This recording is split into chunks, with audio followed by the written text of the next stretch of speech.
I think it's a good development. If I wish that an all-party delegation can visit there. Still better, we should have a JPC to inquire into these issues. That gives you confidence to the people that people care, that this country care, kind of thing. But the judiciary is responding to this crisis. I welcome that one. And I hope that not only the visit, they should also do a proper committee to investigate what's going on, because there could be cosmetic changes because the judges are visiting there, because that I have seen it. When I've been visiting these camps, and when I ask questions in the parliament, the kind of answer I get, what is there in the paper and what is on the ground is quite different. So, my only suspicion is that the judges are going there, so they might do cosmetic changes here and there. So I think Supreme Court should, not only judges visiting that, they should also ensure that they have a committee to look into all the details and have a conversation with the local CSOs and stakeholders, more than a formal visit.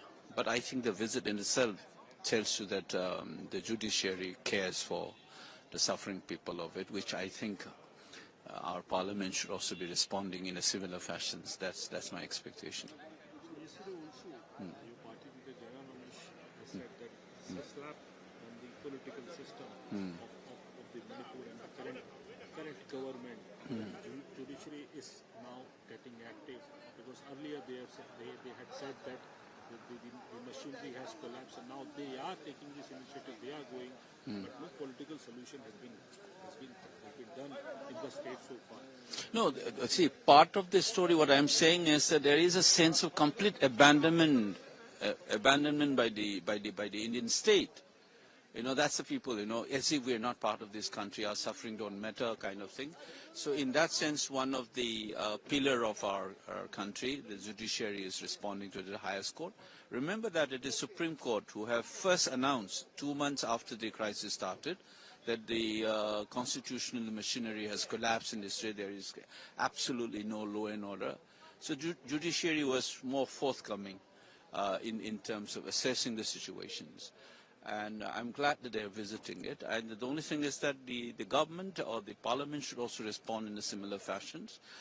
At least for the time being, I think all party delegations going there, it should be a beginning. But ultimate aim is to form a joint parliamentary committee to fix accountability, because in history, this will mark, after partition of 1947, the scale in which this kind of thing, lawlessness, has been allowed, the manner in which constitutional machinery has been subverted, and the manner in which the government has responded left us dumbfounded at one level. Initially, I was deeply hurt and offended. And I also began to sense why the government has responded in this. But thankfully, the opposition has been making sure that the issue has not been put under the carpet. We have been saying it. So I think let's see. The Parliament should also respond exactly the way Supreme Court has responded.